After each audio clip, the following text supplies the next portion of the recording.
Salade aux légumes à tous, hein, la famille. Juste avant de lancer la vidéo, mettez un like, c'est super important pour l'algorithme et surtout donnez la force en vous abonnant. C'est gratuit, c'est pas un abonnement téléphonique, c'est pas un abonnement, voilà, bref, c'est gratuit. Hein, on sait que vous êtes fauchés.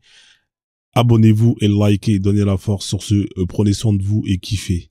Ciao, ciao. Machallah, machallah. Tapotez le live, partagez le live, sinon je vous coupe la CAF. Hein. Sinon, j'appelle Omar, hein, qui travaille à la CAF, hein, et on va vous bloquer vos APL. On va vous bloquer vos RMI, RSA, enfin bref, tout ce qui finit en SA. Voilà, donc partagez le live. Merci à ceux qui jouent le jeu, Cozy qui est là, à qui on passe le salade de légumes. Merci pour les partages. On est à peu près à 450 partages. Hein. On est environ une cinquantaine, une soixantaine. Hein, j'imagine qu'on peut faire mieux. Hein. Je pense que ça fait 10 partages en moyenne par personne. Il y en a beaucoup qui sont là et qui n'ont pas partagé. C'est gratuit les partages. Hein. On vous demande pas de partager un kebab. On vous demande pas de partager un rein. On vous demande pas de partager un bout de salami. Hein. On vous demande pas de partager votre copine, hein, ni votre compte en banque. On vous demande de partager le live. Cliquez sur l'image que vous avez devant vous, sur l'écran, hein, tout simplement, et partagez le live à tous les gens qu'on vous propose de partager. Voilà, comme ça, c'est fait, comme ça permet d'être visible sur TikTok, hein, ça permet d'être mis en avant par l'algorithme, et ça permet de faire en sorte que beaucoup de personnes puissent venir et justement débattre et donner leur point de vue. Ça donne de la richesse, hein, au live. Ça donne de l'intérêt aussi, parce que l'objectif, c'est de débattre, hein, c'est de comprendre le point de vue des autres, voilà, à travers leur prisme, pour essayer de mieux justement comprendre pourquoi est-ce qu'ils sont dans ces idéologies. Bienvenue à tous, hein, vous êtes dans le live de Frozone. On est aujourd'hui le dimanche 12 octobre. J'espère que vous avez passé un bon week-end. Hein. Force à tous ceux qui demain vont récupérer, enfin retrouver le chemin du travail. Force à tous les gens qui vont retrouver le chemin des cours, etc., etc. Hein, voilà. Et force à tous ceux qui vont retrouver le chemin du chômage. Hein, voilà, pour eux, ça changera pas. Ils sont au week-end du lundi au lundi.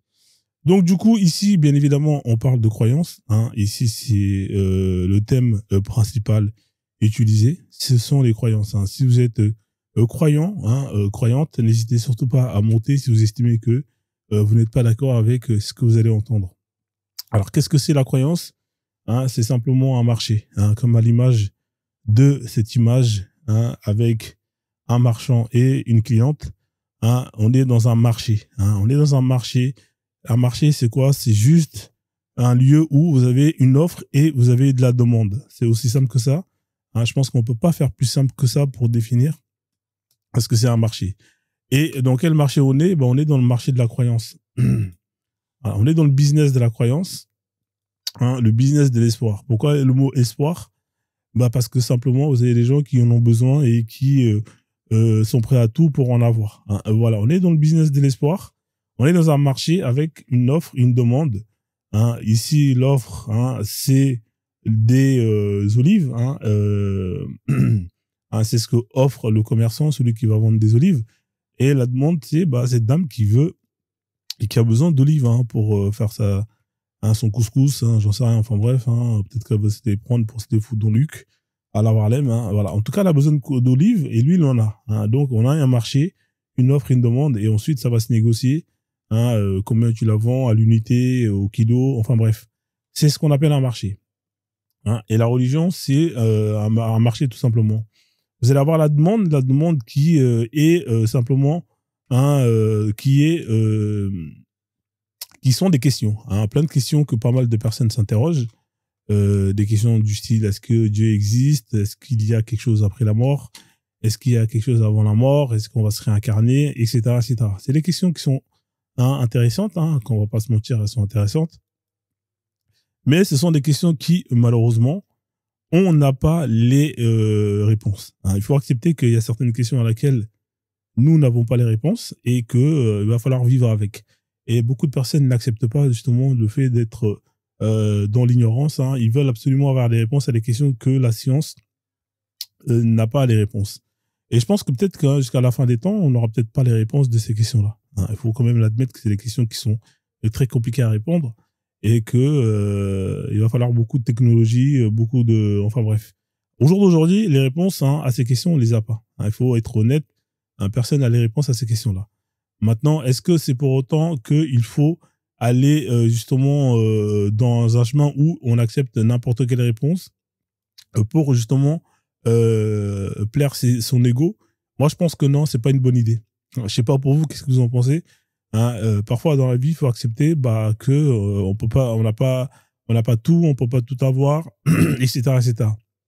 Du coup, face à cette demande, vous allez avoir des offres. Étant donné que vous avez une catégorie de personnes qui refusent absolument de ne pas accepter, de ne pas avoir de réponse, vous allez avoir des gens qui vont donner des réponses à des gens qui sont capables de tout pour être satisfaits. Pour être voilà. Donc du coup, vous avez ces religions qui ont été mises en place à l'image de cette photo que vous pouvez voir avec différents chefs religieux de différentes religions. C'est des charlatans tout simplement qui viennent répondre à vos questions telles que est-ce que Dieu existe. Ils vont tous vous répondre que oui, Dieu existe. D'autres qui vont vous dire que il y en a plusieurs, d'autres qui vont vous dire c'est des déesses, etc., etc. Et ils vont tous vous dire qu'après la mort, il y a telle chose qui se passe, il y a ceci, il y a cela. Tous ont des réponses à ces questions-là, mais le point commun qu'ils ont tous, ces gens-là, c'est simplement que tout ce qu'ils vont vous raconter, malheureusement, ils n'ont aucune preuve. C'est ça le problème. C'est-à-dire que on va vous proposer une offre avec des réponses, avec plein de choses, des packs starter, mais malheureusement, il n'y a aucune preuve. Du coup, comment ça se passe? On va simplement vous demander de croire. On va demander de vous croire et justement, c'est ce qu'on appelle la croyance. Voilà, la croyance, c'est un marché avec une offre, une demande, avec des charlatans qui vont vous proposer des réponses et qui vont vous proposer énormément d'options par rapport à vous, par rapport à votre expérience de la vie, par rapport à ce que vous désirez avoir, etc., etc. Vous avez une vie de merde, vous voulez avoir une vie extraordinaire, c'est pas grave. Si vous adhérez à ma croyance, si vous appliquez ce que je vous demande d'appliquer, si vous faites ce qu'on vous demande d'appliquer, enfin, c'est-à-dire pas moi, ni notre religion, notre Dieu, ce qu'il vous demande d'appliquer, vous allez pouvoir avoir tout ce que vous voulez et que vous n'avez pas pu avoir dans cette vie. Vous voulez avoir le corps de Frozone, même s'il n'y a pas les abdos. Non, on va pas. Vous voulez avoir, je vais donner un exemple plus terre à terre. Vous voulez être drôle, comme Frozone, être, toujours avoir la blague qu'il faut, pas de problème. Vous l'avez pas, ça, c'est compliqué. C'est pas grave. Après la mort, vous allez pouvoir être drôle comme Frozone. Vous voulez avoir les lifestyles de P. Diddy avec tout ce qui va avec sans les problèmes, bien évidemment l'huile qui va avec, pas de problème, vous allez pouvoir l'avoir si vous adhérez à ma religion. C'est ça la croyance tout simplement. On vous demande de croire en échange des réponses à laquelle vous posez. Voilà, ne cherchez pas à comprendre, bouclez-la et croyez simplement ce qu'on vous dit. Donc face à ça, vous avez des gens qui vont accepter, qui vont adhérer et qui vont appliquer. Il y en a beaucoup qui vont donner leur temps, ils vont donner leur énergie, d'autres qui vont donner leur économie, d'autres qui vont donner leur vie, etc., etc. Parce que on leur a promis telle ou telle chose qu'ils n'ont pas accès aujourd'hui. Voilà, de l'espoir dans un monde de désespoir. Alors face à ça, Frozone est là pour justement niquer votre délire. Je vais vous remettre dans le désespoir. Malheureusement pour vous, vous n'avez pas de chance. Je vais vous remettre dans le désespoir parce que ces charlatans vous ont mis un peu d'espoir en vous demandant de vous concentrer à prier pour l'au-delà, plutôt que de vous concentrer à justement réaliser vos rêves. Voilà, donc désolé pour vous, je sais que c'est pour ça que je suis détesté, malheureusement, mais c'est ainsi. Donc je vous remets dans le désespoir, mais sachez que je vous donne quand même un peu d'espoir en vous disant que vous avez un cerveau qui est un outil extraordinaire et qui va vous permettre de pouvoir justement développer des compétences incroyables. Ces compétences qui vous aideront à réaliser les rêves que vous avez toujours désirés. Voilà, c'est faisable. Vous n'avez pas besoin de mourir pour pouvoir être drôle comme moi. Malheureusement, ça se travaille si c'est pas inné. Voilà, donc je donne des formations pour les gens qui veulent être drôles. Voilà, faut juste sortir la carte bleue. Après le reste, ne vous inquiétez pas, ça va bien se passer. Bienvenue à tous. Voilà plus ou moins le sujet sur lequel je développe ici dans ce live. Ça sert à rien de monter ici pour me faire chier en me disant Ozone, tu parles tous les jours de l'islam, arrête ça. Hein. J'arrêterai pas, déjà, premièrement, parce que j'aime bien. Donc, ça sert à rien de venir me faire chier. Hein. Je vais vous demander d'arrêter ça. Arrêtez ça. Voilà. Donc, de la même manière que les gens vont mettre en place des panels pour parler de la même chose, pour parler de football, de cuisine, de parler de cul, etc., bah, moi, c'est mon kiff, hein, c'est mon dada. Hein, donc, ne venez pas me faire chier. Hein. Arrêtez. Voilà, et passer à autre chose. Donc, voilà. Donc, du coup, on continue. On va aller de l'avant, tac, tac, tac. Alors ici, on parle d'islam, hein. Bien évidemment, vous avez le droit d'y adhérer, vous avez le droit d'y croire, hein. Mais la seule chose à laquelle je vais vous demander, hein, c'est d'aller jusqu'au bout de votre démarche. Hein. Cessez cette hypocrisie qui consiste à monter ici pour vouloir défendre une religion à laquelle vous n'appliquez même pas 1/100 de ce que Allah vous demande. Allah vous demande peu de choses, hein, et une des choses les plus importantes que Allah vous demande, c'est de faire la prière à l'heure. Hein. Ça, malheureusement, c'est compliqué pour vous. Mais bien évidemment, vous êtes toujours là pour monter, pour vouloir défendre l'islam. Hein, on a constaté ça, que la plupart des gens qui montent ici, quand on leur demande est-ce que tu as déjà lu le Coran, ils l'ont pas lu. Quand on leur demande est-ce que tu fais la salade correctement, ils ne la font pas. Bah, c'est compliqué en même temps. Vous aimez l'islam, mais vous voulez pas appliquer ne serait-ce que le strict minimum de cette religion que vous estimez être la vérité. Hein, la vérité, c'est que vous êtes des hypocrites. C'est ça la vraie vérité. Hein, et face à ça, bah, je suis obligé de temps en temps de vous recadrer, hein, pour essayer de vous remettre dans le droit chemin, parce que en vrai de vrai, hein, moi, j'aimerais bien crever, cramer en enfer, hein, en paix. Hein, c'est quand même incroyable. C'est-à-dire que si vous ne faites pas le minimum, vous allez vous retrouver avec nous, avec moi surtout, en enfer. Et honnêtement, me retrouver en enfer avec vous, ça sera vraiment l'enfer. Hein. Foutez-moi la paix. Allez au paradis d'Allah, Mougou, hein, des femmes vierges qui, après chaque rapport, redeviennent vierges. Et nous les avons faites vierges. À chaque rapport, elle redevient vierge. Voilà. Et laissez-nous cramer en paix tranquillement entre koufars. C'est pas quelque chose de compliqué. Hein. Voilà. Je pense que c'est accessible dans vos cordes. Mais malheureusement, bah, vous ne faites pas le minimum. Et le minimum, ça consiste à aller faire la salade.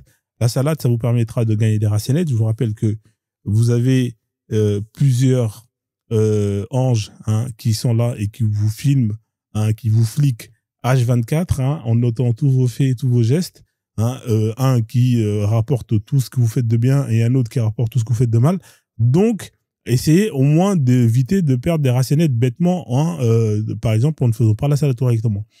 Et pour faire la salade, hein, la prière, et bah, l'une des meilleurs moyens de gagner beaucoup de racinettes, c'est de prendre, hein, vos affaires et d'aller à la mosquée, hein, parce que là-bas, c'est là où il y a le plus de racinettes. Malheureusement, la mosquée n'est pas un lieu safe. Hein, beaucoup de gens, hein, vivent des expériences désagréables en allant essayer de gagner des racinettes, hein, mais malheureusement, ils rentrent en claquettes, hein, et en chaussettes.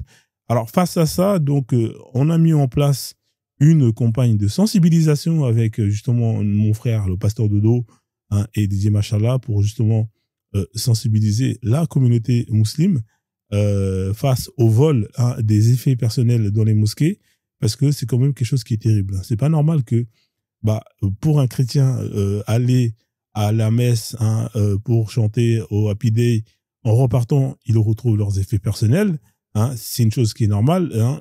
Du côté des kémites ou traditionnalistes, quand ils vont aller faire leur libation, hein, etc., bah, quand ils y vont, ils déposent leurs effets personnels à l'entrée des temples.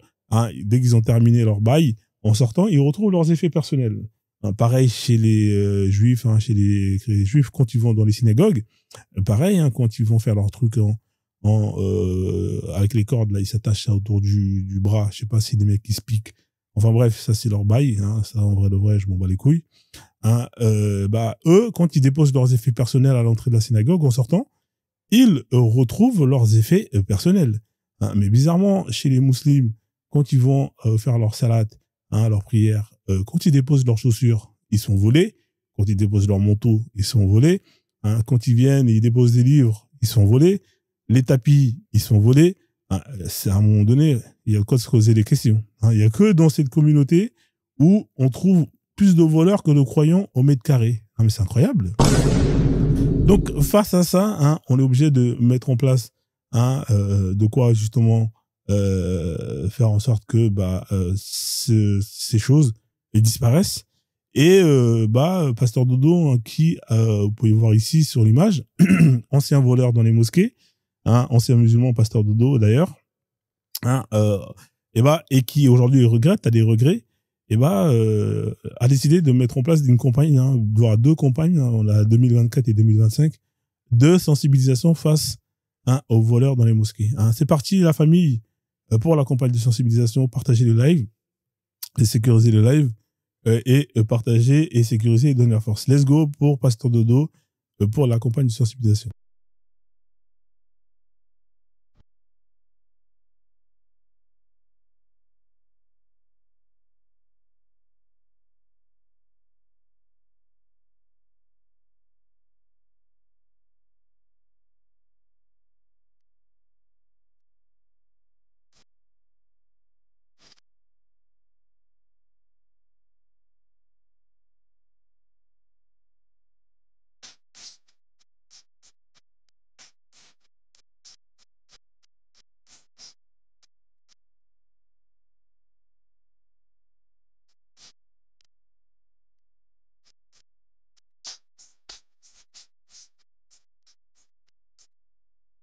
جد ما عندوش الساق ظهرت هذا روت كل شيء إذا الساق كل شيء نقوله ونعرض الله عليك اليوم آخرة خلاص مش لازم أنا هذا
Hey, Machallah, Machallah. Bienvenue à tous, hein, j'espère que vous allez bien. Merci pour la force, Tali, hein. Que Dieu te donne une longue vie, hein. Machallah, merci à tous ceux qui tapotent le live, qui sécurisent le live, qui envoient des cadeaux pour sécuriser le live. On est à près à 300 pièces, 1,23 $. Ça sera suffisant pour acheter une boîte de sardines demain matin, Inch'Allah. La famille, on voit ici un Pasteur Dodo à qui on passe le Shabbat Shalom. Hein. Shabbat Shalom à toutes les communautés chrétiennes. Hein. J'espère que vous allez bien de votre côté. Hein, c'était aujourd'hui la messe. Hein. De votre côté, ça devait être le feu, hein, à la messe. Voilà. Pasteur Dodo, hein, que vous connaissez tous, hein, depuis le temps. Hein. Pasteur Dodo, qui, je vous rappelle, c'est un Malien algérien, Pasteur Dodo. C'est un ancien musulman, hein, ancien voleur dans les mosquées, qui est tombé un jour, hein, sur la sourate, hein, les voleurs, hein, le voleur, la voleuse, à tous les deux couper leur la main. Donc ça lui a fait un déclic. Hein, il a décidé d'arrêter de voler. Hein. Il a décidé de se ranger. Et voilà. Donc après, il est tombé sur des vidéos de pasteurs. Il a vu que il y avait de l'oseille à se faire. Et c'est là qu'il a justement décidé d'apostasier pour justement rejoindre le côté des chrétiens. Hein. Voilà, donc du coup, ça marche bien pour lui, hein, parce qu'aujourd'hui, il roule en Tesla Cybertruck. Hein, voilà, force à lui, hein, Pasteur Dodo. La famille, j'espère que vous allez bien. Tapotez le live, partagez les lives. Alors, vous êtes dans le live de Frozone, ici, on parle de religion. Hein, si vous êtes musulman, chrétien, peu importe, hein, et que vous souhaitez venir faire la promotion de votre religion, mashallah, eh ben, vous êtes au bon endroit. Hein, vous êtes au bon endroit. Ici, c'est l'opportunité pour vous, justement, de gagner un maximum d'arasenet vis-à-vis de votre Dieu. Hein, voilà, donc, c'est bien de faire des promotions de votre Dieu entre vous, hein, mais en vrai de vrai, c'est ici que ça se passe. Parce que ici, vous êtes dans des lives où vous allez avoir l'opportunité de faire basculer des gens, hein, sur votre direction. Si vous estimez vraiment que vous détenez la vérité, bah, en vrai de vrai, qu'est-ce que vous attendez, hein? C'est ici qu'il faut venir. Il faut monter. Hein. Il n'y a pas d'invective personnelle, il n'y a pas d'insulte. Hein. On est dans le respect, bien évidemment. Hein, respect et bienveillance. Et voilà. Donc là, je vais activer le mode multiple invité.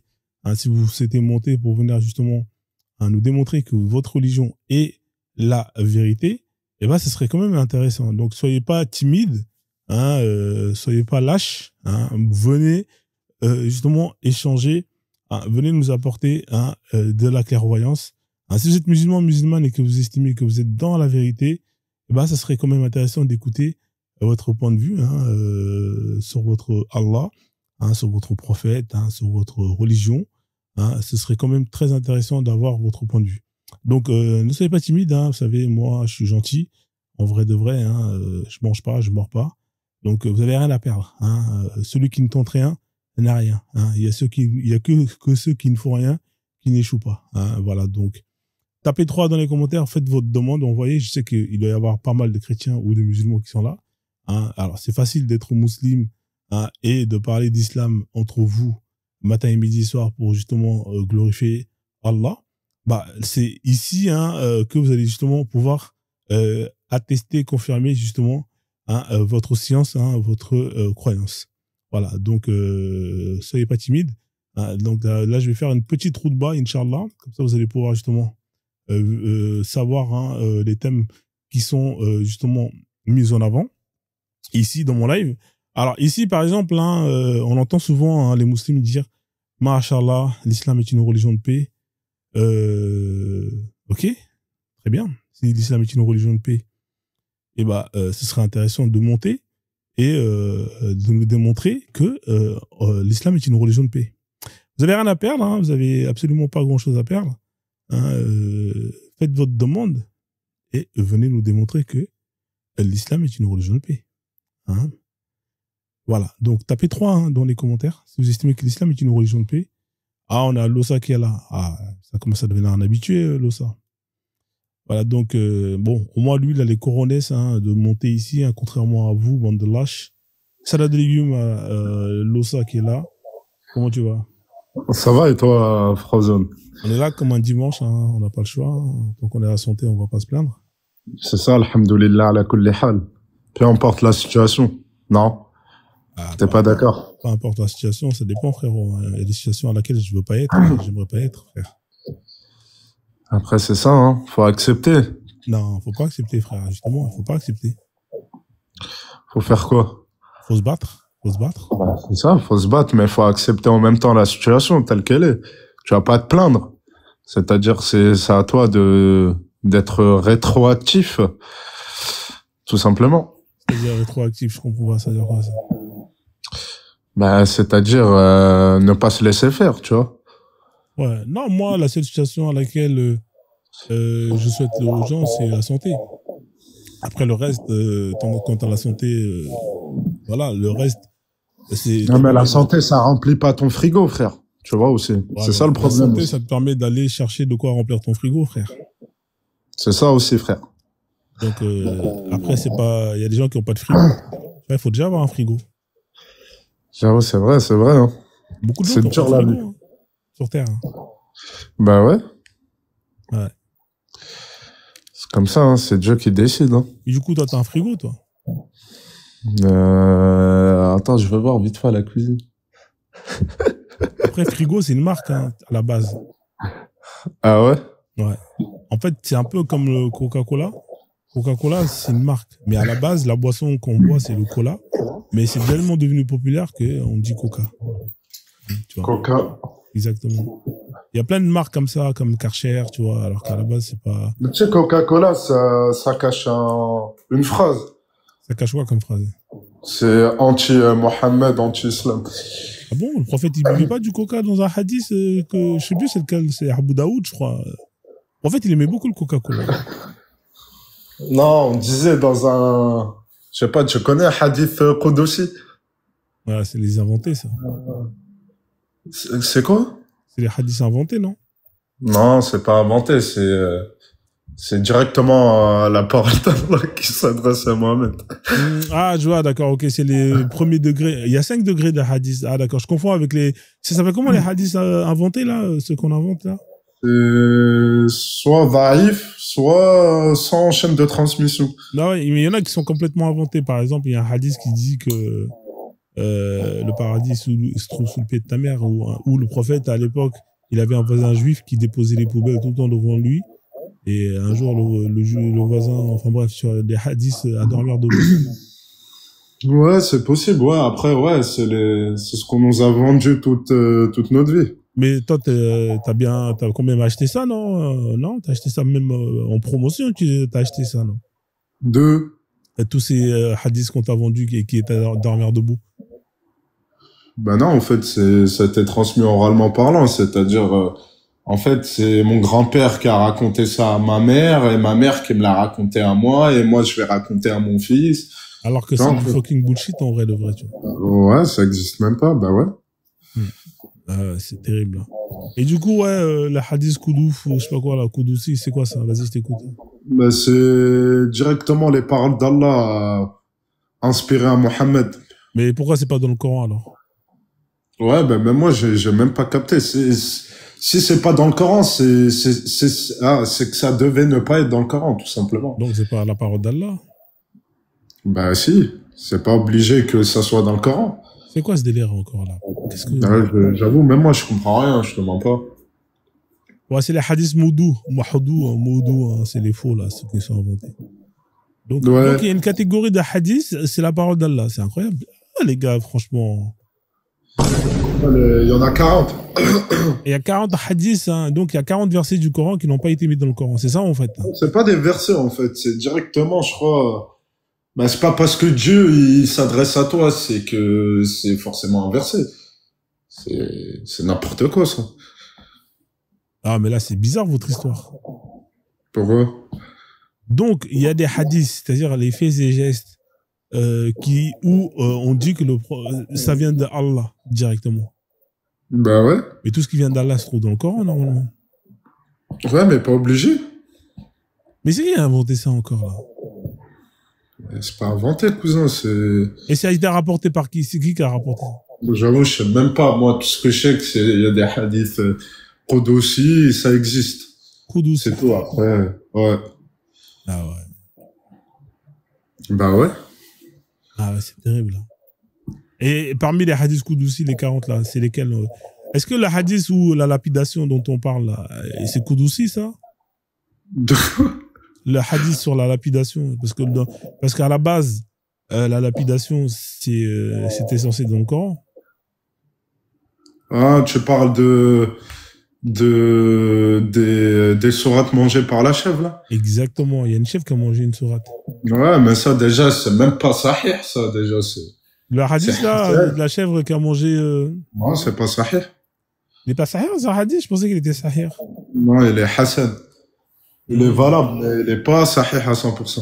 Ouais, c'est vrai, parce que, bizarrement, mais cette page-là, là, que la chèvre aurait mangé, c'est quelle page?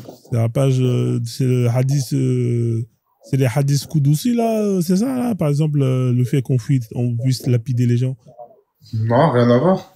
Les hadiths, c'est simplement, les hadiths Qudusi, en fait, c'est simplement lorsqu'Allah, il s'adressait à son prophète, mais c'est pas forcément inclus dans le Coran.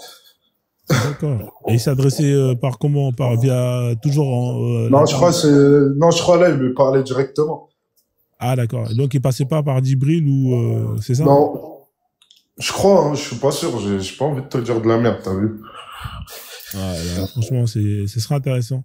Il n'y a plus beaucoup d'imams qui viennent ici. Hein. Il y en avait quelques-uns qui montaient, mais les imams, ils veulent plus trop venir. Ce sera intéressant de... Bah après, peut-être que c'est vrai. Hein. En vrai de vrai, moi, j'étais pas là. Mais comment vous arrivez à croire toutes ces choses-là, là? Mec, toi, t'es un mec intelligent, pourtant, Losa, t'as pas l'air d'être un con, tu vois. Moi, j'en ai parlé à des débuts dans ce live. Mais toi, ça va, Ouais. t'as un cerveau, tu vois, tu réfléchis. Mais comment t'arrives à gober tout ça, frère? Avoue qu'au fond de toi, quand même, tu sens que ça pue la merde. Mais, tu vois, c'est compliqué. Ben, en vrai, pas forcément. Bon, après, il y a certaines choses qui peuvent paraître incohérentes. Ça, je te l'avoue, mais cependant, voilà. Tu vois, dans l'ensemble, si on fait une analyse un peu plus objective, on peut en conclure que ceci vient de Dieu, tu vois. C'est, frère, dans ce cas, qui nous a créés, qui a régi les lois de l'univers, ben, forcément, il y a une explication à tout ça, tu vois. Non, mais Après, en fait, bon, le je sais problème, pas, ouais. le problème, c'est que tu parles d'un principe que il y ait création. Ça, tu vois, en fait, moi, t'as vu, moi, j'étais comme toi au début, tu vois. Je disais, ouais, obligé, on vient de quelque part, on a été créé. Mais ça se trouve, c'est pas vrai. Est-ce qu'il peut y avoir d'autres explications, mis à part le principe, le concept de... Parce que c'est des concepts. Création, c'est un concept. Tu vois ce que je veux dire? Ouais. Tu vois, je dis pas qu'il est faux, ce concept-là. Mais il y a peut-être d'autres concepts qui existent et qui peuvent être vrais.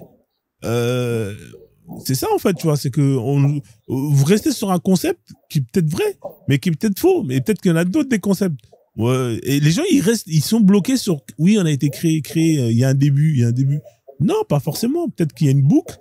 Peut-être qu'il y a, j'en sais rien, tu vois. Il y a plein de concepts, hein, qui parlent justement de l'existence du monde, de l'univers. Il y en a plein. La réalité des faits, c'est que ça reste des concepts, mais on n'a pas pu vérifier la véracité. Ouais, il n'y a pas de preuve empirique dans toutes les manières. C'est uniquement basé sur la croyance. Soit tu y crois, soit tu adhères à cette idéologie, soit tu adhères pas. Et salam alaikum, tu vois. Ouais. Tout dépend de trucs. Après, bon, moi, tu vois, ça me permet aussi, tu vois, de relever certaines tâches au quotidien. Ça me permet aussi de faire preuve de résilience, tu sais, au moment des difficultés. Il y a plein d'aspects positifs, le fait de croire en Dieu, tu vois. Déjà, ça réconforte mentalement, tu vois. Tu peux pas dire, ah, je suis tout seul, je suis confronté tout seul à mes obstacles, tu vois. Ça fait du bien. Ouais, mais est-ce que tu es obligé de mettre... tu peux croire en une création. C'est les déistes. Tu vois, les déistes, moi, je peux comprendre le concept que, bon, pour eux, il doit y avoir une énergie, une source de tout ça, ok. Mais de là à, justement, le définir, dire qu'il est intervenu dans sa création, ok, même là, à la rigueur, on peut y aller dans ce sens-là. Mais frère, quand tu vois, justement, les capacités d'un être, hein, avec ses pouvoirs, ses connaissances, et que tu vois qu'à la fin, ce qui est pondu par cet être, et quand tu lis, tu te dis, wesh, mais frérot, c'est sérieux ça? Moi, pour moi, c'est pas cohérent. Ça aurait pu être vrai s'il y avait vraiment des dingueries qui étaient sorties, hein, de justement son intervention. Ça aurait pu être intéressant. Mais là, frère, quand tu dis le Coran, franchement, c'est pas sérieux. Ce qui est pas sérieux, moi j'ai pas vu en tout cas une incohérence flagrante dans le Coran. Dans le Coran, il y a plein de choses, par exemple, dans le domaine de la science. Hein, il y a plein de conneries, frère. Plein de conneries. Il y a pas de conneries. Tout a été débunké. Après, voilà, moi j'ai pas le savoir nécessaire pour te dire que c'est faux, mais en tout cas, tout a été débunké. Voilà, dans tous les cas, voilà, faut pas interpréter le Coran comme un manuel de science. Et l'interpréter comme un manuel scientifique est une grosse erreur, parce qu'en fait, il est basé uniquement sur la spiritualité. Cependant, voilà, il y a des démonstrations, etc., sur la création, sur la puissance d'Allah. Tu vois, en fait, tout dépend comment t'interprètes la chose. Si tu veux l'interpréter, justement, au sens littéral, bien évidemment, il peut sembler incomplet. Mais si tu l'interprètes, justement, d'une autre manière, bah, tu vas dire qu'en vrai... Ah, mais c'est lui qui parle de la science. Par exemple, quand il te dit que le sperme est produit dans la zone entre les côtes et les lombes. Là, frère, comment tu peux prendre ça d'un autre sens spirituel, frère? Tu peux pas, frérot. Non, c'est pas ça en vrai. Ils disent qu'ils donnent des explications là-dessus, les savants. Ouais, mais le sperme, il est pas fait par là. Depuis quand le sperme, il est fait dans le dos, frérot? C'est n'importe quoi. Ouais, si, ça vient des testicules, ouais, bien sûr. Ouais, mais là, il te dit que ça vient entre les lombes et les côtes, frère. Là, tu vois bien qu'il y a un problème. Non, c'est pas ça, en fait. Il dit pas ça. Bah, la sourate a dit ça. Tu veux que je te montre la sourate? Non, mais si, je l'ai déjà vu en vrai, mais il parle du fluide lambeau, j'en sais quoi, mais ça, en fait, il parle du coup de rein, en fait. Il parle pas de, Du coup de rein? Comment ça, du coup de ouais, rein? C'est quoi, quand tu fracasses une meuf, tu mets des coups de ouais, rein? Ah, c'est quoi tu parles, mec? Tu vois que c'est pas cohérent, tu vois ce que je veux dire? T'es obligé de non, marmailler, tu vois, pour pouvoir non, essayer je te de... jure, moi, t'as vu, moi, je sais pas bien l'expliquer et tout, mais je te jure, les savants, ils expliquent ça très très bien, tu vois. Tu l'as lu, le tafsir? C'est pas ce que Ouais, disent les savants. Les savants, ils disent vraiment que c'est dans cette zone que le sperme, il est créé. C'est ça qui est dangereux, mais, tu vois. C'est-à-dire, les savants, quand ils t'interprètent ça, pour eux, non, ils vont pas dans ton sens. Ninch ou Lef, comment tu vas, militaire? J'espère que tu vas bien. Euh, Tu vois, donc c'est flippant. Hein. Moi, je dis ça, je dis rien, tu vois, mais... Ah, frère, c'est flippant, tu vois. Il y a des choses... Moi, je veux bien croire en une création, en un créateur ou une créatrice, mais si il donne la preuve de son existence, bah frérot, il faut que ce soit un truc de ouf, que là, quand mais on après voit... aussi, il faut savoir que Dieu, justement, il a pas voulu que tout le monde croie, en vrai, frérot. Parce Donc, que il a fait exprès sinon, de mettre de la merde dans le Coran pour que tout le monde ne le croit pas. C'est ça que tu es en train de me non, dire? il a pas mis. En fait, le miracle, en fait, faut décortiquer le Coran pour savoir les miracles, en fait, t'as capté. Et son miracle, en fait, c'est linguistique. C'est dans aucun cas, en fait, il y a des preuves scientifiques ou quoi que ce soit. C'est à part, il y en a quelques-uns. Mais d'ailleurs, je les ai oubliés, je vais te les montrer la C'est prochaine quoi, les fois. deux mers qui s'ouvrent, c'est Non, non, quoi? rien à voir, dis-toi. Il décrit très, très bien le cycle de la météo, etc. Ah, là, il parle de la Bon, météo? ouais, Aristote et tout, bon, il explique d'une manière partielle, mais tu vois que Allah, par exemple, il a vraiment parlé de la chose, il a vraiment en fait expliqué son fonctionnement et ça reflète parfaitement avec la science moderne, par exemple, tu Donc vois. quoi, le cycle de l'eau, hein, c'est-à-dire que quand ça Ouais, la s'évapore... pluie, comment elle se fait. Bref, moi, je Ouais, sais mais pas ça, c'est comment. pas... C'est frérot, il faut pas être devin, il faut pas avoir une science de ouf pour savoir comment l'eau se transforme et justement devient de la pluie. Mais non, frère. Wallah, mais non. Mais ça, c'est juste de l'observation, frérot. N'importe qui... Ah ben, moi, j'ai observé toute ma vie, il fallait que je me réfère à la science pour comprendre. Et même au jour d'aujourd'hui, je comprends toujours pas. J'ai envie de te, enfin, c'est pas, c'est juste, voilà, Tu comprends pas le cycle de l'eau. Ah, compris. frère. En gros, voilà, il y a le soleil, c'est ça, en fait, qui frappe les océans. Après, voilà, ça Ouais, fait, ça sèche, l'eau s'évapore. après, ça En haut, monte, et après, frérot, en haut, il comment fait tu froid, donc ça se condense, ça devient des nuages. ouais, c'est Ensuite, ça. les nuages se déplacent avec le vent et si le vent Ouais. il est fort, les gouttes. Mais frère, mais il y a rien d'extraordinaire dans ça. Tu l'observes. Frérot, mais comment un humain, tu peux pas, Mais ça, on savait impossible. déjà avant, des millénaires Ah avant, non, il frère. ne savait pas, il savait Et pas. si, Il les y gens, avait ils le que savaient. Aristote qui savait, c'était très partiel. C'est-à-dire, il se trompe sur grave des trucs, mais pourtant le Coran, il se trompe pas. Il décrit parfaitement, parfaitement comment, en tout cas, elle se crée la pluie.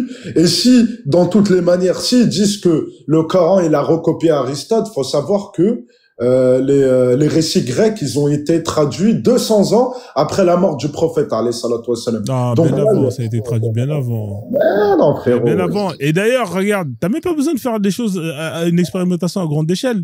Quand tu mets de l'eau dans une casserole, qu'est-ce qui se passe quand ça bout? Tu vois bien que l'eau s'évapore. Tu vois ce que je veux dire ou pas, ça? Bah ouais. Bah Mais oui, comment c'est tu sais, exactement la toi, même chose. Tu fais ouais, chauffer mais l'eau, tu comment vois tu l'eau. sais, toi, qu'elle va monter au ciel et Mais ensuite qu'elle va se cumuler, bien elle va sûr, se condenser et bien sûr. ensuite elle va redescendre en forme de pluie. Mais bien Mais non, sûr. impossible, impossible. Sinon, Non. bah, dans ce cas-là, les gens d'avant, en fait, les gens de l'Antiquité, ils étaient 1000 fois Tu veux, plus intelligents. tu veux que je demande à ChatGPT si les gens savaient déjà ça? Bah ouais. Attends, je vais demander à ChatGPT, d'accord? Attends, je vais lui poser la question. Alors, juste à l'instant.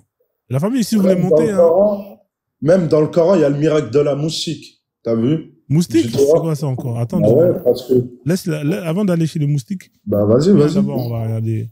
Alors, depuis quand l'homme savait comment la pluie tombait? La pluie comment je pourrais poser la question? Dis-lui, est-ce que avant, ben regarde, c'est simple. Dis-lui, est-ce que avant l'islam, on connaissait parfaitement, en tout cas le. Attends, comment on dit déjà? Comment ça marche en gros Ah, le cycle de... Alors voilà, je vais poser la question. De quand date la connaissance du cycle de l'eau? Vous savez, là, je pose la question. Là.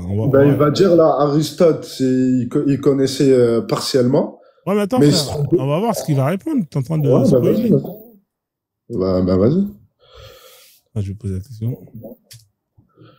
Alors, la connaissance du cycle de l'eau, évaporation, condensation, blablabla. Alors, tu vois, on te dit ici, Mésopotamie, Égyptien, Grec. Alors, ils observent. Alors, attends, je vais rétrécir pour qu'on puisse voir.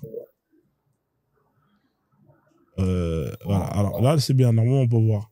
Ils observent, tu vois, la pluie, les rivières, la mer, mais croient souvent que l'eau provient de sources souterraines infinies ou de la mer infiltrée. D'accord? Donc là, eux, ils ont observé, mais ils n'ont pas pu justement savoir ça de A à Z. On te dit Aristote, 4e siècle. Ouais, je le sais, ça. 4e siècle avant JC, frérot. Ouais, bah ouais. Mais frérot, l'islam, c'est 7e siècle, frérot. Non, mais attends, mais regarde, bah, dis-lui, est-ce que c'est aussi bien expliqué que dans le Coran? Alors, il te dit, il décrit un cycle approximatif dans son traité météorologique. Il parle d'évaporation, de condensation, mais pense que la pluie provient en partie de la vapeur s'élevant des entrailles de la Terre. Donc, c'est pas encore juste. Là, il était presque à 100%, le mec. Hein. Il était pas loin. Bah, regarde maintenant, qu'est-ce qu'il dit le Coran, c'est ça? Attends, Moyen-Âge. Les savants arabes comme, écoute bien, hein, Ibn Sina, Avicenne et Al-Biruni, là, on est au 11e siècle. Écoute bien, hein, évoquent aussi des processus d'évaporation et de condensation. Ouais, mais là, on est passé après le Coran, frérot. Non, attends. Ça sert à rien de me parler de ça. Je termine la lecture, mais sans mesure quantitative. C'est-à-dire que même là, il n'est pas précis, frérot. Ouais, bah regarde, bah va dans le Coran maintenant. Mais si lui, c'est un musulman, et que lui-même, il reprend pas ce que le Coran il dit, et que là, c'est pas exact, ça veut dire que ce qu'il a découvert, ça vient pas du Coran, frère. Bah attends, bah regarde, dis-lui ça. Alors, je pose la question. Alors, que dit? Bah non, tu sais, dis bizarrement, le Coran le décrit parfaitement comme la science. Je vais poser la question. Que dit le Coran sur ce sujet? Ça te va ou pas? Non, regarde, bah écoute-moi, moi c'est mieux. Comme ça, tu vas savoir la vérité. Non, mais frérot, toi, tu connais pas le verset. C'est quel verset? Donne-moi le verset. Bah, il va te le sortir dans ouais, tous mais les justement, c'est pour ça que je lui pose la question. Est-ce que je peux demander à ChatGPT que dit le Coran sur ce sujet? Ouais, dis-lui, mais non, tu sais, tu lui dis quoi? Ah. Tu lui dis, mais bizarrement, pourquoi le Coran décrit parfaitement ce cycle? Mais pourquoi tu veux que je mets bizarrement? Je lui pose la question, que dit le Coran? Regarde, non, mais moi, je veux juste que... Ah, mais frérot, ta question, elle est bizarre, frère. Pourquoi tu veux que je mets mais bizarrement, frère? Ça n'a pas de sens. Bah si. Voilà, laisse-moi demander à ChatGPT que dit le Coran sur ce sujet-là. Bah vas-y. Voilà, alors je vais poser la question. Que dit le Coran sur le sujet? Pour l'interrogation. Alors, en effet, écoute bien, le Coran parle du cycle de l'eau à plusieurs reprises de manière étonnamment juste pour le contexte historique, 7e siècle.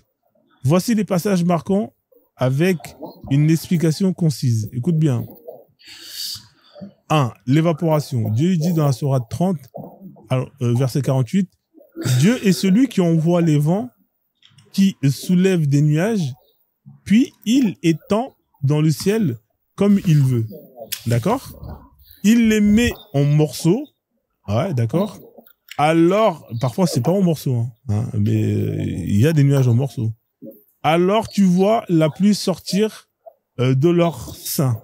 C'est quoi ça, de leur sein? Donc les nuages, ils ont des seins. Ah, t'as vu Donc les nuages, ils ont des seins.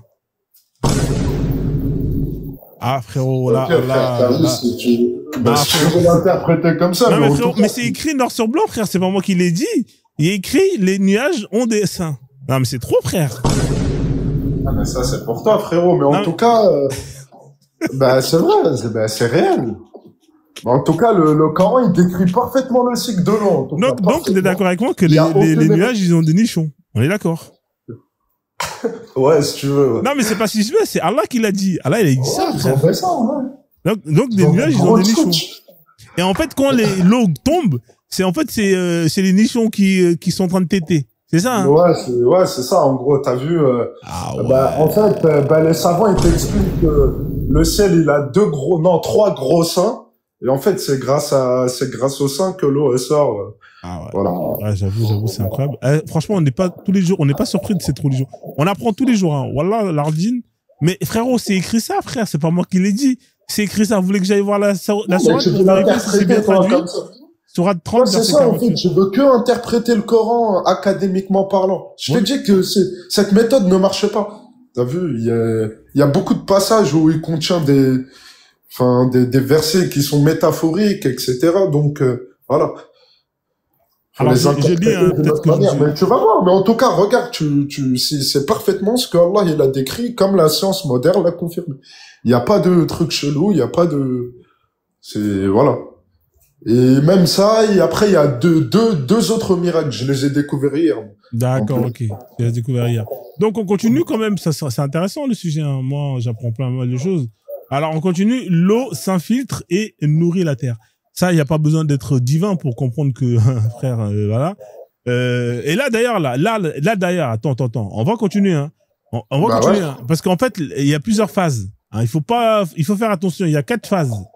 Hein. On vous a dit qu'il y a ce qu'on appelle le cycle de l'eau, c'est l'évaporation, la condensation, hein, pour former les nuages. Ensuite, il y a la précipitation, le ruissellement, l'infiltration. Donc, normalement, c'est juste la condensation qui nous intéresse. Hein, c'est-à-dire l'évaporation et la condensation. Parce que le reste, on peut l'observer. Est-ce qu'on est d'accord qu'on peut l'observer, le reste? Non. Bah, ils ont déjà observé Tu peux rien observer. mais ils te disent là, Moi, j'arrive pas à savoir comment. mais il te dit là, regarde, il te dit en Antiquité, ils observent la pluie, les rivières, la mer, mais ils croient que souvent que l'eau provient de sources souterraines infinies. Tu vois? Ouais. Aristote, il te dit que lui, il a presque trouvé le truc. Il s'est trompé juste dans un bail. Il décrit un cycle approximatif dans son traité. Il parle d'évaporation. Tu vois, déjà, il te parle d'évaporation, de condensation. T'as vu? Ça veut dire que lui, il avait déjà découvert l'évaporation et la condensation. Mais pense que la pluie provient en partie de vapeurs s'élevant des entrailles de la terre. Tu vois, il s'est juste trompé sur un truc, le mec, hein, mais il était quasiment à 100%, le gars. Ouais, bah ouais. Donc, en fait, là, ton Allah, il a rien apporté de plus, frérot. Bah, Quand il te parle de l'évaporation et de condensation. En plus, Allah, il te parle de nichons. Tu vois, il y a un problème déjà. Alors, on continue. L'eau qui s'infiltre et nourrit la terre. Bon, je pense que ça, il n'y a pas besoin de divin pour comprendre que bah, c'est l'eau qui fait justement... Ça, c'est vrai. Ouais. Voilà, ça. On continue. L'eau de la mer et l'eau et la pluie douce. Ça non plus, hein. Je pense que l'eau salée, l'eau, hein, les gens, ils buvaient de l'eau de la pluie directement. Ça, il n'y a pas besoin d'être divin pour deviner. Hein, on continue. Il n'y a pas besoin de développer ça. Alors, 4, l'idée de cycle régulier. Là, ça peut être intéressant. Et nous faisons descendre du ciel une eau selon une mesure et nous la maintenons sur terre. Mais nous sommes capables de la faire disparaître. Ah, mais ça, il n'y a rien d'incroyable dans ça. Ouais. Alors, on dit ce verset évoque une régulation naturelle du cycle de l'eau, idée proche de la vision scientifique moderne. Donc, en gros, en résumé, le Coran décrit les grandes étapes du cycle de l'eau: évaporation, formation des nuages, précipitation, infiltration, ruissellement généralement. D'accord? Écoute bien ce que le Coran, par contre, oublie. Hein, et là, ils te disent, désolé, il te dit, il ne les formule pas en langage scientifique, mais les observations naturelles, ils sont cohérents avec ce que la science confirmera plus tard. Bah ouais. Voilà. Voilà. Ok. Donc, en gros, le Coran a repris ce qui était déjà dit et a juste rajouté 2-3 trucs. Hein. Mais il y a des trucs qui ont été dits et qui sont faux. Parce que là, quand il parle de nichon, frère, moi, je suis pas d'accord. Hein. Ah, mais...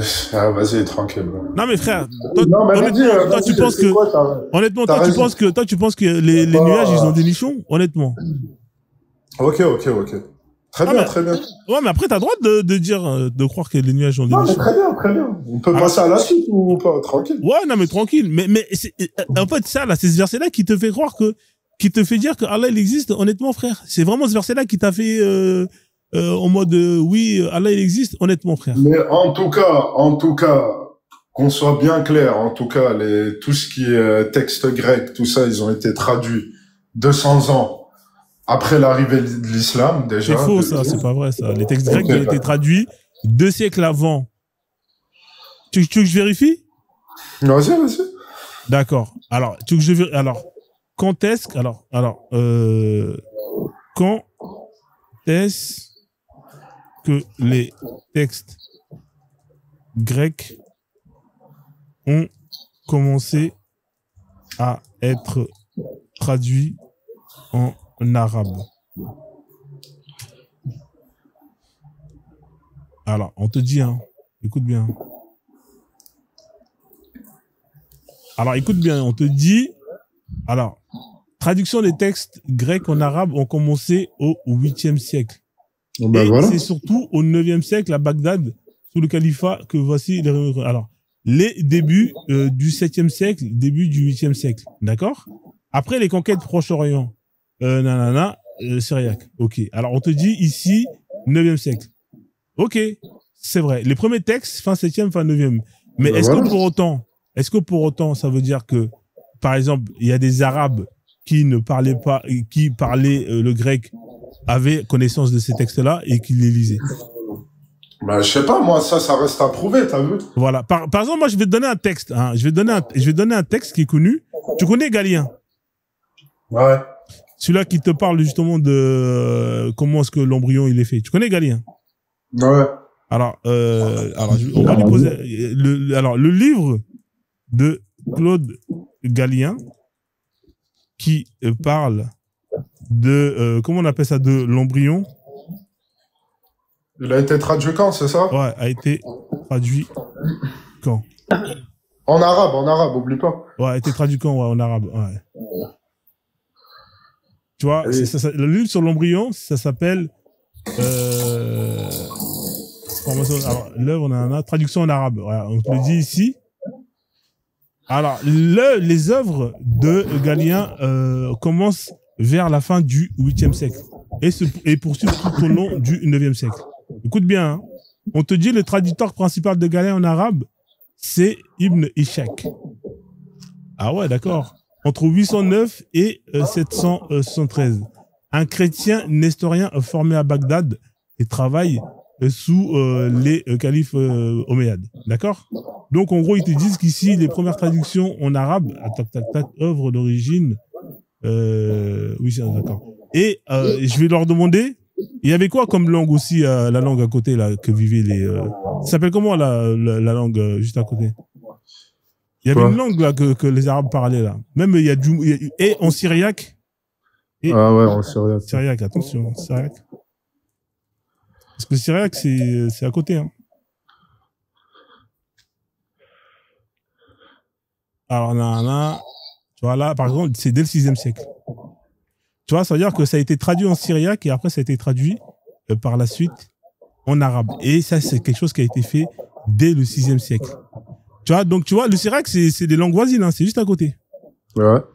Tu vois, donc tu vois, là, ça commence à devenir compliqué. Parce que la langue arabe, en vrai de vrai, c'est à partir du Coran que vraiment la langue arabe, elle est écrite. On est d'accord ou pas? Bah, après, je sais pas, t'as vu, ça, je sais pas. Mais parler en arabe, non?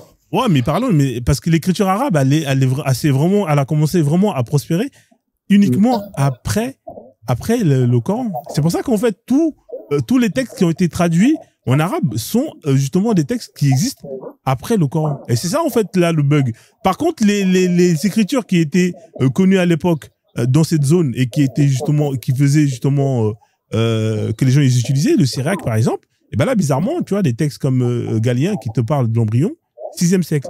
Tu veux que je pose la question par rapport à la traduction des textes grecs entre le grec et le syriaque, qu'est-ce qui a été fait avant? Entre le grec et le syriaque ou le grec et l'arabe, qu'est-ce qui a été fait avant? Je sais pas si tu vois ce que je veux dire ou pas. Ouais, j'ai capté. T'as capté ou pas? Parce que Dans tous les cas, c'est le en première partie, ça a été traduit en syriaque et ensuite en arabe. Tu vois, donc là ça a du sens. Parce que l'arabe là, tu veux que je demande de quand datent les premiers textes arabes? Tu veux que je pose la question ou pas? Après, c'est pas le sujet, t'as vu. Non, mais c'est vraiment parce qu'en fait là, tu nous parlais de traduction. Effectivement, Ouais. si une langue est apparue si une écriture est apparue au 7e siècle, c'est normal que toutes les traductions vont être faites à partir du 7e siècle. Mais si l'arabe était écrit et utilisé avant au 1er siècle et tout, bah là, et que tu me dis que ça a été traduit au 8e siècle, là je te dirais ouais, t'as raison. Est-ce que tu veux que je demande quand est-ce que justement l'arabe a commencé à être utilisé? Tu veux que je demande ou pas? Ouais, vas-y. Ok. Alors je pose à partir de quand l'écriture arabe. Mais qu'on soit bien d'accord, le syriaque, c'est pas de l'arabe en soi. Ah frérot, c'est voisin. Hein. Quand tu regardes l'écriture syriaque, c'est pareil, c'est quasiment pareil. Et d'ailleurs, même dans le Coran, il y a plein de mots en syriaque. À partir de quand l'écriture arabe a existé? Voilà. Tu sais quoi, je vais même poser la question. Elle existe depuis quand? Ça, déjà, il va me répondre. Écoute bien. Hein. Alors, ce qui est bien, là, on va apprendre plein de choses. Là, vous allez pouvoir apprendre plein de choses de la famille. Hein, attends, je vais enlever ça. Alors, l'origine avant l'islam. L'écriture arabe existait avant l'islam, mais sous forme, écoute bien, hein, encore, rudimentaire et régionale. Hein, écoute bien, origine géographique. Elle dérive du nabécéen, une écriture sémitique utilisée dans le nord de l'Arabie autour de Petra. Nanana. Alors écoute bien, hein, cette écriture nabécéen elle-même vient de l'araméen, très répandue dans le Proche-Orient au premier millénaire JC. Écoute bien, on te dit les premières attestations d'arabe écrit. On te dit les premières inscriptions en arabe identifiées datent du 4e au 6e siècle. T'as vu? Ça veut dire qu'en fait, et ça c'est vraiment les premières, il n'y en a pas beaucoup. Entre le 4e et le 6e siècle avant JC, après JC. Exemple célèbre. On te dit ici, l'un des exemples célèbres, c'est Neveg Israël, vers 300-400 après JC. Hein, ou inscription d'Anne Namara 328 après JC, c'est la plus célèbre. C'est une écriture très, ça veut dire entre le 4e et le 7e siècle, c'est proche mon frère. Tu vois, c'est très proche et c'est même pas connu. Il y a pas beaucoup de gens qui la connaissaient cette écriture là. Donc on continue, ça c'est les inscriptions qui existaient. On te dit encore inscription, il y a même pas de livre. Il y a même pas de livre, c'est des inscriptions. C'est des mecs qui font des tags sur les murs. Inscription de Jabal, Ram et Aram entre le 5e et le 6e siècle, montre une transition claire vers l'écriture arabe cursive. Alors, on te dit, 3, l'arabe standardisé à l'époque islamique. Ah, voilà. Donc là, tu vois, on commence à dire que oui, effectivement. Mais avant ça, il n'y a même pas de livre. C'est juste des mecs qui font des tags en arabe. C'est incroyable. Hein, entre le 4e et le 6e siècle, il n'y avait même pas de livre. Il n'y avait rien, frère. Alors, l'arabe standardisé à l'époque islamique. Lorsque le Coran commence à être révélé, vers 610, l'arabe existait déjà, mais il n'était pas normalisé. Comment tu veux qu'on traduise quelque chose dans une écriture qui n'était pas normalisée? C'est compliqué de traduire des livres dans cette langue-là. Il ne comportait ni point ni diatrique, hein, pour distinguer B, T, H, etc. Ni voyelle courte. Non. Tu vois, déjà, c'était une écriture bancale. Alors, après la mort du prophète en 632, le besoin d'un texte coranique unifié pousse à fixer l'écriture. Donc, frérot, tu me parles de traduction des textes grecs. Mais c'est normal que les Grecs, ils vont pas les traduire. Votre écriture, elle était même pas, elle existait pas. T'as capté ou pas, frérot? Ouais, il y a un léger bug là. Ah, ça bug, hein? Ouais, ça bug, ouais. Attendez 2 secondes. Ah, fichier.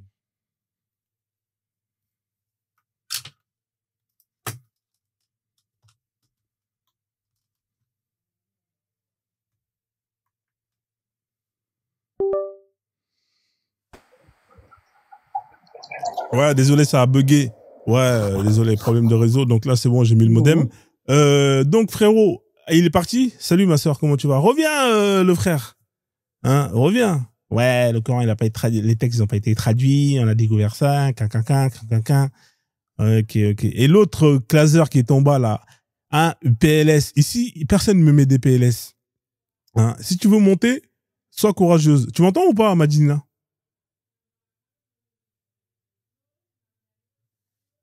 Ah, je suis en train de parler tout seul. Wallah, lardine. Est-ce que vous m'entendez ou pas en bas?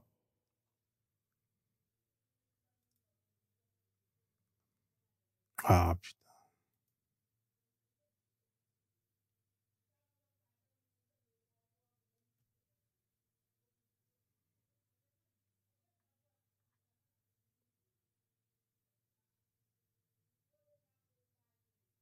Ah, vas-y, c'est relou. Ouais, est-ce que vous m'entendez ou pas en bas, là?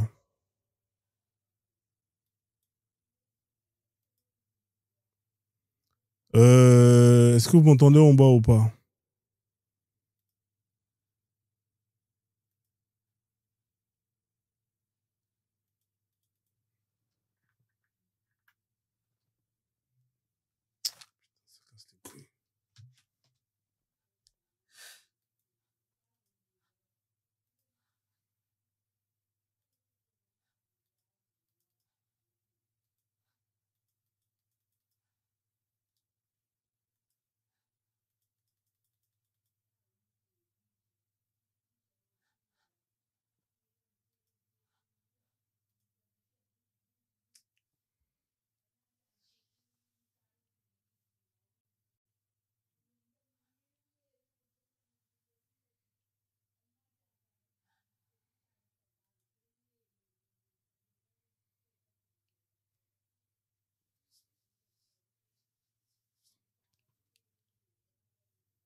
Ok, super.